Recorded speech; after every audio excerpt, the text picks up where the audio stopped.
and I am a merino Mexican sheep. I was brought to Mexico by Cortés in 1519, and we were imported to the United States in 1801. And in real life, I look like this.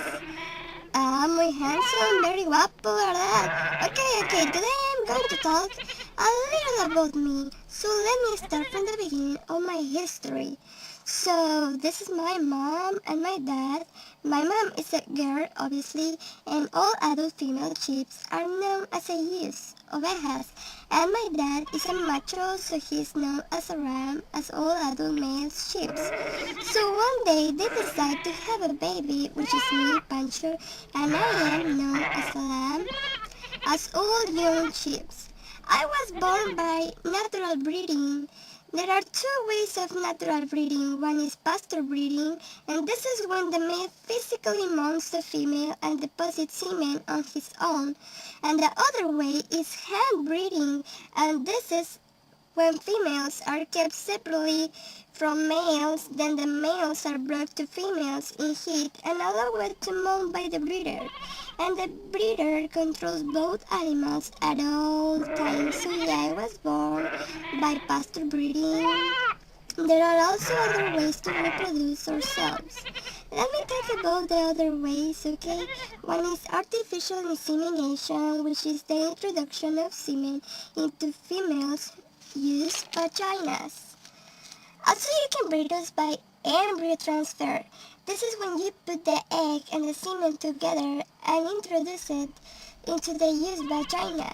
Embryo transfer is basically used to exploit the genetics of the female in the same way that frozen semen was used to exploit the genetics of the male.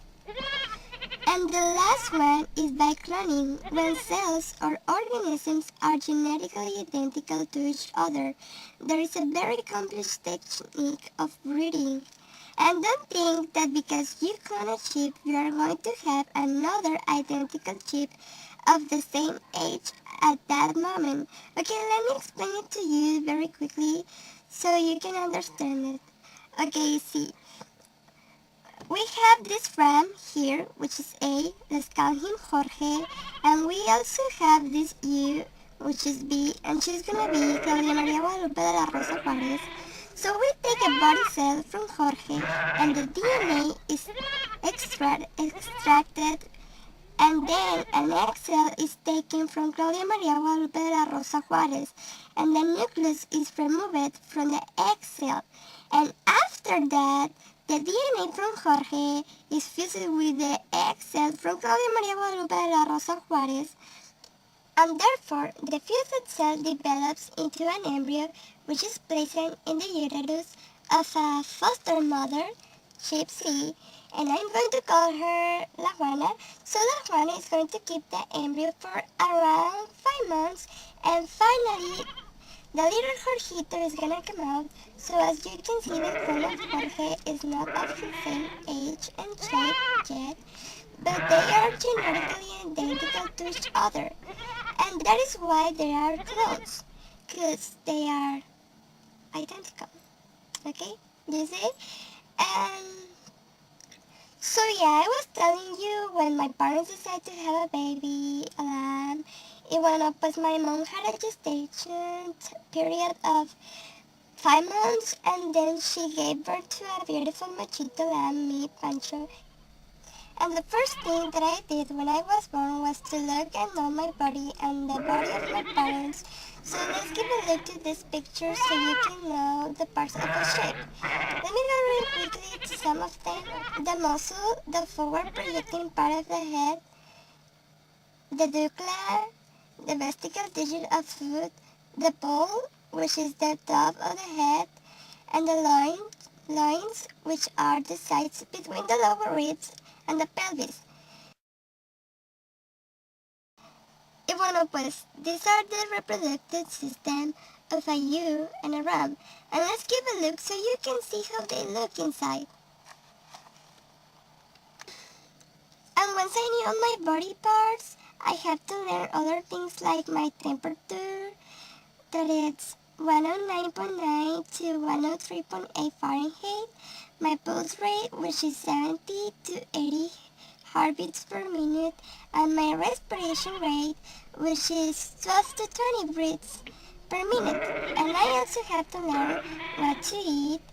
I eat mostly grass because I'm a herbivore.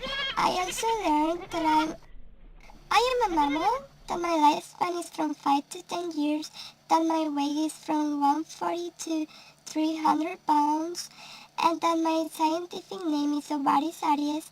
As you can see, I have a good memory, and I can remember at least 50 individuals. Even though I am considered as the least intelligent animal, I have that ability because I use a similar neural process and a part of brain that humans use to remember things. We make different vocalizations to communicate, and we also have facial expressions.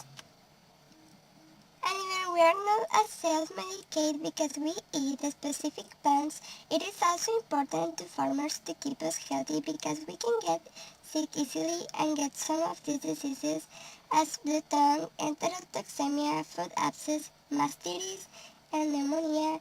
Good management practices help to prevent many health problems. Farmers and breeders also have to keep us safe from predadores.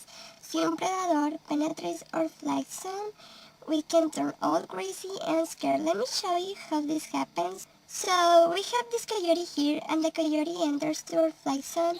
We saw the coyote, and then yeah, that happens. We get all scared and we die. And this is why it is important to breeders, farmers, and people that work with us to keep us safe, especially if they use us as producers animals. Some products that you get from us is meat, wool, dairy, lanolin, skin, and we are also used for science and medicines. There are also some byproducts as adhesives, candles, glue, makeup, explosives, tires, cream, soap, and chewing gum. We are around 200 breeds. We may look different, but we are used for the same purpose. We may look useless, and we could be the least intelligent animal in livestock, but thanks to us, you can have all these products. So please keep breeding us and taking care of us porque estamos bien guapos and we are used for many things that you use in your daily life. So I was Pancho, the Marina Chief. I hope you learned something and see you in your dreams.